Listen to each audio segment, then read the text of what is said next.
नमस्कार, ज्ञान टीच में आपका स्वागत है। आज मैं लेकर हाजिर हूँ ईवीएस पार्ट 11।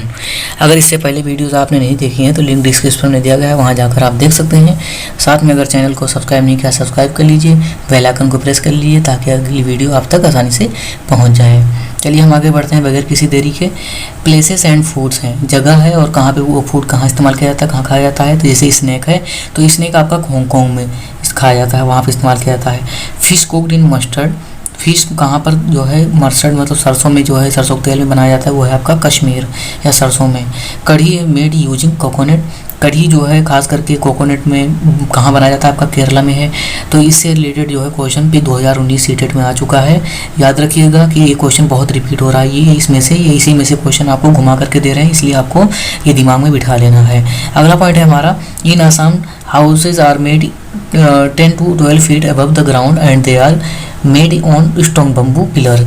जो असम में जो हाउसेज हैं, जो मकान हैं, वो 10 से 12 फीट यानी 10 से 12 फीट ऊपर ग्राउंड से बनाए जा रहे हैं और उनको जो है एक तरीके से बम्बू यानी पिलर्स के रूप में बम्बू इस्तेमाल किया जा रहा है, उसके ऊपर जो है मकान को अच्छे से बनाया जा रहा है। यहाँ पे देख सकते हैं असम में मकानों को ज़मीन से 10 से 12 फीट ऊपर बनाया जाता है, जो मजबूत बांस के खंभों पर बनाए जाते हैं। कुछ इस तरीके से बनाया जाता है, देख सकते हैं आप यहाँ पे। ये बांस है, ये स्ट्रॉन्ग जो है बम्बू है, मजबूत बम्बू है, बांस है ये, और जिसको ये मकान पूरा इसी पर रुका हुआ होता है। और ये 10 से 12 फीट इसकी हाइट होती है।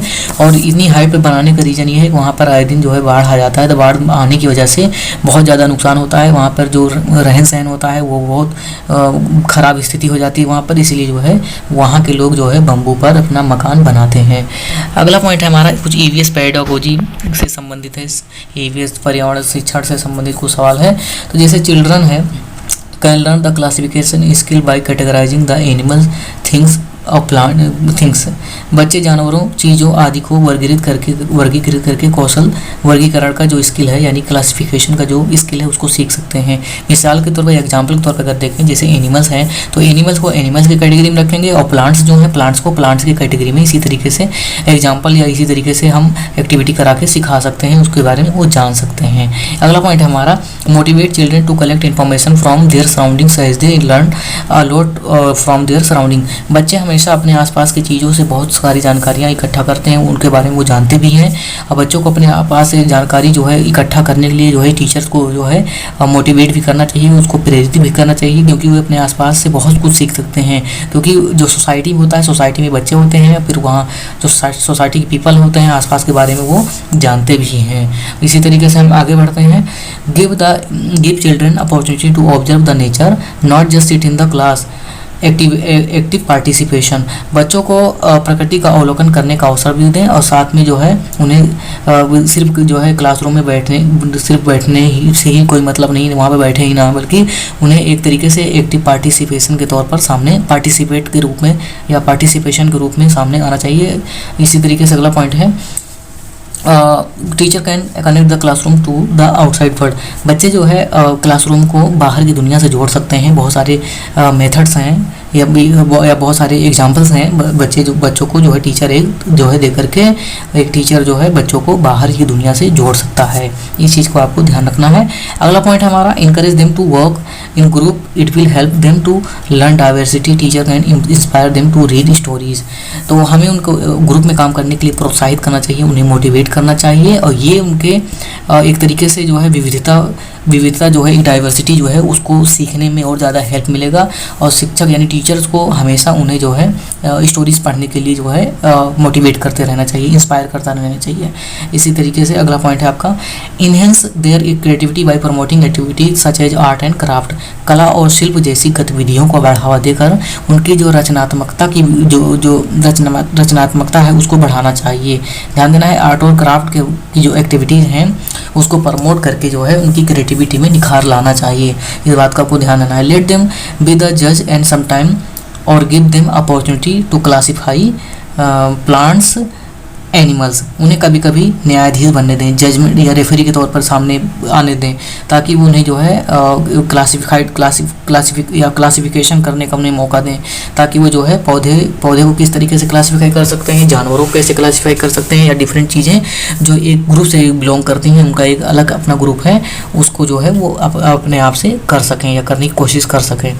अगला पॉइंट है हमारा, let them recite the stories और other things, do not force them to memorise, उन्हें कहानियाँ सुनाने दें या अन्य चीज़ें उन्हें याद करने के लिए मजबूर ना करें। ध्यान देना है कि कभी भी स्टूडेंट को मजबूर नहीं करना चाहिए, और जो भी स्टोरीज़ हैं, खास करके मोटिवेशनल स्टोरीज़ हैं, जो जिससे एक स्टूडेंट अच्छे से जो है कोई नई चीज़ सीख सकता है, कोई लर्निंग हो सकती है, तो वो चीज़ के लिए हमेशा टीचर को इंस्पायर करना चाहिए, और कोई कंपाइल्ड नहीं करना चाहिए, उन्हें मजबूर नहीं करना चाहिए उन्हें जो सीखने के लिए।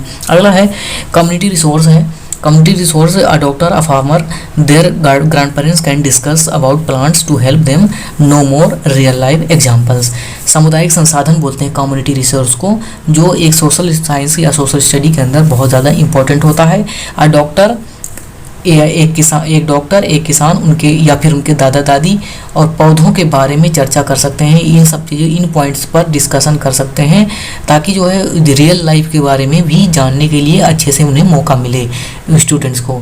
तो ये सब क्या है, कम्युनिटी रिसोर्स के बारे में है। कम्युनिटी रिसोर्स में जो है ये चीज़ें आती हैं, फार्मर आता है, डॉक्टर आता है, ग्रैंड पेरेंट्स आते हैं, या फिर नेबर्स आते हैं, ये सब चीज़ें उसमें हम इंक्लूड कर सकते हैं। अगला पॉइंट हमारा, encourage children to make friends with a tree, water it, look after it, it will develop their concern for the environment। हमें क्या से इंकरेज करना चाहिए चिल्ड्रन को कि वो जो है पेड़ के साथ दोस्ती करें और उन्हें पानी दें, साथ में लुक आफ्टर इट, उसकी देखभाल करें, और ये जो है it will develop their concern for the environment, और ये पर्यावरण के लिए उनकी चिंता को विकसित करेगा, पर्यावरण के बारे में वो सोचेंगे। अगला पॉइंट है हमारा, teacher should promote student regional songs rhymes related to water.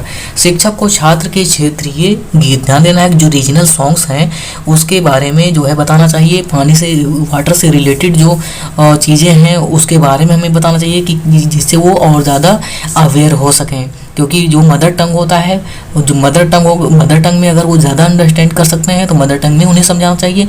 अगर रीजनल जो सॉन्ग्स हैं, रीजनल सॉन्ग्स मतलब जो उसी एरिया में जो बोली जाती है लैंग्वेज, उसी लैंग्वेज में अगर वो गाना सुनेंगे जो है या फिर सॉन्ग सुनेंगे तो और भी ज़्यादा वो मोटिवेट होंगे और उन्हें अंडरस्टैंडिंग बढ़ेगी। अगला पॉइंट हमारा, make them sensitise towards issues like discrimination. उन्हें भेदभाव जैसे मुद्दों पर जागरूक करें। तो हमेशा जो है इन सब पॉइंट्स पर टीचर को ध्यान देना चाहिए। और ये जो पॉइंट्स यहाँ पर जो है हम चर्चा कर रहे हैं, जो डिस्कशन कर रहे हैं यहाँ पे, ये जो है आपका एग्जाम पे बहुत इंपॉर्टेंट है, बहुत इंपॉर्टेंट पॉइंट्स चल रहे हैं आपकी, इसी को ध्यान देना है। अगला पॉइंट है, give them opportunity to observe and ask questions. हमेशा उन्हें जो है ऑब्जर्व करने, एनालाइज करने और सवाल पूछने, एनालाइज दूसरी चीज़ हो गया, opportunities to observe and ask question, अवलोकन करने और उन्हें सवाल पूछने का भी जो है मौका देना चाहिए, अपॉर्चुनिटी उन्हें बोलने का मौका देना चाहिए, क्वेश्चन करने का अवसर देना चाहिए। इससे क्या होता है कि स्टूडेंट्स के माइंड जो है ओपन होता है। इसी तरीके से कुछ चीज़ों को स्पष्ट करने के लिए विचार विमर्श भी किया जा सकता है। ध्यान देना है कि कुछ चीज़ें क्लैरिफाई करने के लिए हम बच्चों के बीच में हम विचार विमर्श कर सकते हैं, डिस्कशन कर सकते हैं। इससे क्या होगा कि टीचर और बच्चों के बीच में जो है जो समझ होगा और ज़्यादा बढ़ेगी और बच्चे और अच्छे से उसको समझ सकेंगे।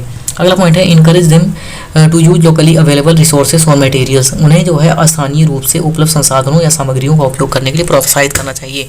और इसका मतलब ये हुआ कि जो हमारे पास अवेलेबल है जो रिसोर्स और जो मटेरियल्स हैं उनका हम उपयोग करके कैसे अपने आप को सर्वाइव करते हैं, सोसाइटी में हम कैसे अपने आप को रख सकते हैं, तो उसके लिए हमें मोटिवेट करना चाहिए, उसके बारे में उन्हें इनकरेज करना चाहिए।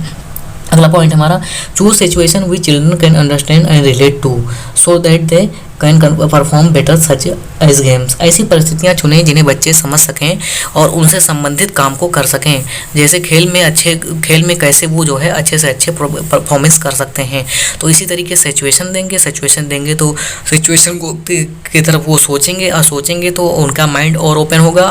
कोई भी गेम होगा तो उसमें अच्छा से अच्छा वो और भी अच्छा परफॉर्मेंस कर सकते हैं। अगला पॉइंट है हमारा, we all have different abilities, हम सभी में अलग अलग क्या है क्षमताएं हैं। Different people have different abilities, इस बात का आपको ध्यान देना है कि different people have different abilities, जितने भी डिफरेंट चिल्ड्रन होते हैं डिफरेंट एबिलिटीज़ होती हैं उसमें, हर सब जो है एक जैसे नहीं होती हैं, ध्यान देना इस चीज़ को। अगला पॉइंट है हमारा relate things children on experiences, it will make them sensitise toward issues, बच्चों को स्वयं के अनुभवों से संबंधित चीज़ों से उन्हें जो है मुद्दों के प्रति संवेदनशील बनाना होगा। जो बच्चों के एक्सपीरियंसेस होते हैं उन्हीं एक्सपीरियंसेस के बेस पर अगर उन्हें हम चीज़ों के तमाम इशूज़ के बारे में अगर हम उनसे प्रति जो है उनको सामने रखा जाए इशूज़ को, तो कहीं ना कहीं उससे संवेदनशील हो सकते हैं और उसके बारे में और ज़्यादा अच्छे से सोच समझ सकते हैं। अगला पॉइंट हमारा a teacher should give opportunities to express themselves, एक शिक्षक को खुद को व्यक्त करने के लिए अवसर देना चाहिए। ध्यान देना है कि teacher should give opportunities to express themselves, एक शिक्षक को अगर स्टूडेंट्स अपने आप को कोई कुछ एक्सप्रेस करना चाहता है, उसके पास कोई पॉइंट्स है, कोई क्वेश्चन है या फिर कोई भी उसके पास चर्चा करने के लिए कोई टॉपिक है, तो उसको जो है अपॉर्चुनिटी ज़रूर प्रोवाइड करना चाहिए। इससे क्या होगा, बच्चों में और ज़्यादा एक्साइटमेंट होगा और उन्हें इंकरेज मिलता रहेगा। अगला पॉइंट है हमारा encourage them towards things such as origami, finger paintings, arts and craft etcetera.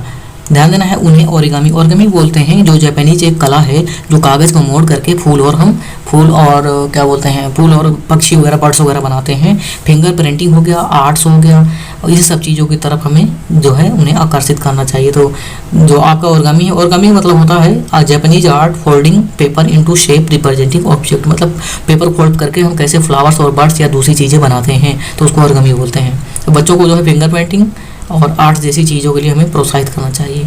अगला पॉइंट हमारा children must know the characteristics of birds even if they don't know their names, बच्चों को पक्षियों की विशेषताओं के बारे में जानना चाहिए, चाहे वो उनका नाम जानते हो या ना हो। इस चीज़ का ध्यान देना है कि ये पॉइंट जो है वन इंपॉर्टेंट है। Teacher can organise a discussion over good और बैड इफेक्ट्स ऑफ रेन, बच्चों को एक शिक्षक को बारिश के अच्छे या बुरे प्रभावों पर चर्चा जो है आयोजित कर सकता है। Teacher can organise a discussion over good और बैड इफेक्ट्स ऑफ रेन, जो गुड और बैड इफेक्ट होता है रेन का, उसके ऊपर जो है चर्चा आयोजित कर सकता है टीचर। अगला पॉइंट है children can consult their family member of things like cooking, बच्चे खाना पकाने जैसी चीज़ों के लिए अपने परिवार के सदस्यों से भी सलाह ले सकते हैं, यानी कि जो भी उनकी रिक्वायरमेंट है, जो ज़रूरत है डेली लाइफ में, उस सब चीज़ों से अवेयर होने के लिए वो अपने फैमिली के मेंबर से भी जो है कंसल्ट कर सकते हैं। Discussion can be done how on fuel effect our environment, teacher can use news reports on the same, इस बात पर चर्चा की जा सकती है कि हमारे पर्यावरण पर जो फ्यूल है उसका क्या इम्पैक्ट पड़ रहा है, जो ईंधन है, क्योंकि आजकल ट्रैफिक बहुत बढ़ता जा रहा है, तो जिससे जो है हमारा पोल्यूशन भी बढ़ रहा है, पोल्यूशन की वजह से सांस लेने में दिक्कत हो रही है, हमारा इन्वायरमेंट क्या है गंदा हो रहा है। तो इस बात पर भी चर्चा की जा सकती है कि हमारे पर्यावरण पर ईंधन का क्या, फ्यूल का क्या इम्पैक्ट पड़ रहा है। शिक्षक उसी पर जो है समाचार रिपोर्टों का इस्तेमाल करता है, आए दिन जो है रिपोर्ट्स में छपती रहती है, न्यूज़पेपर में छपता रहता है, तो उसको जो है ऐड या टीचिंग ऐड के तौर पर या फिर उसको सामने रखकर जो है बच्चों को और अच्छे से डिस्कशन कर सकता है। तो यहाँ तक हमारा था, यही द एंड होता है।